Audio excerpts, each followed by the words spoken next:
বলছিলাম, আর আমি কি জানি যে মিউট আছে, কিছুই শোনোনি, ওইসবই বলছিলাম। চেলসিকে দেখি এখন মনটা আমার শান্তি। কালকে আমার মাথাটা একদম গড়বড় ছিল।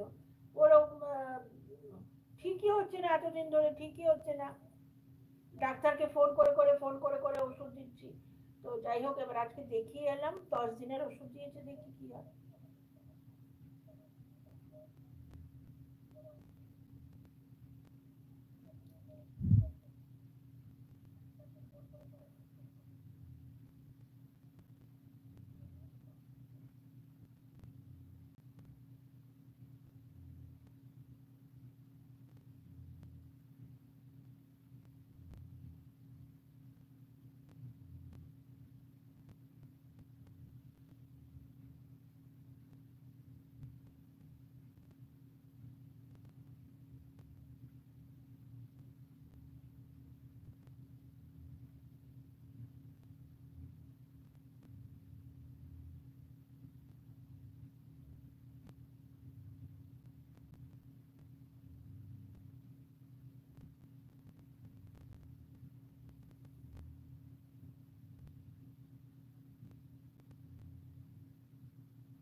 ঠিক আছে, শুনতে পাচ্ছি, ঠিক আছে।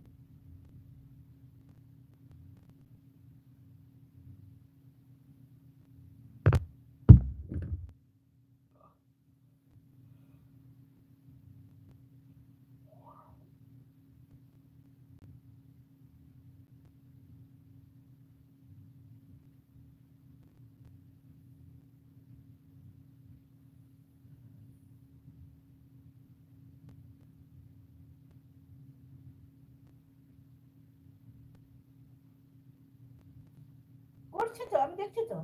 এই যে বলছে ঠিক আছে, শুনতে পারছি। আর তারপরেটা হচ্ছে, দাঁড়াও, আগে তো আমাদের কথা হয়েছে যে দিদি ভাই আমার হাতে রান্না খেলে, রান্না করে বলছি না, ওটা পড়েছিলাম, তো কিছু শুনতে পাচ্ছি না। তো ওটা মিউট ছিলই, শুনতে পাওনি। ঠিক আছে, তারপরে তুমি এরকম করে ইমোজি দিলে। তা- তারপর লিখলে যে হ্যাঁ এখন শুনতে পাচ্ছি, এতক্ষণ কিছু শুনতে পাইনি। তারপর দিলে আপনি একা একা এতক্ষণ কি বলছিলেন, এবার সবকিছু বলুন। তারপরে আপনি আমার কাছে আসুন, আপনাকে মজার মজার রান্না করে খাওয়াবো। তারপরে এমনি করে ভালোবাসা দিলে। তারপরে বলছে ঠিক আছে, শুনতে পাচ্ছি। তারপর বলে আমার কমেন্ট শো করছে না। দিদিভাই আমি তো আপনাকে অনেক কমেন্ট করেছি, এই তো এতগুলো পড়লাম, তুমি আমার কথাগুলো শুনতে পাচ্ছ?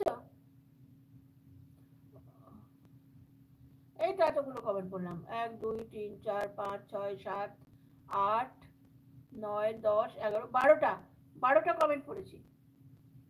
আর 12টাই তুমি পাঠিয়েছো।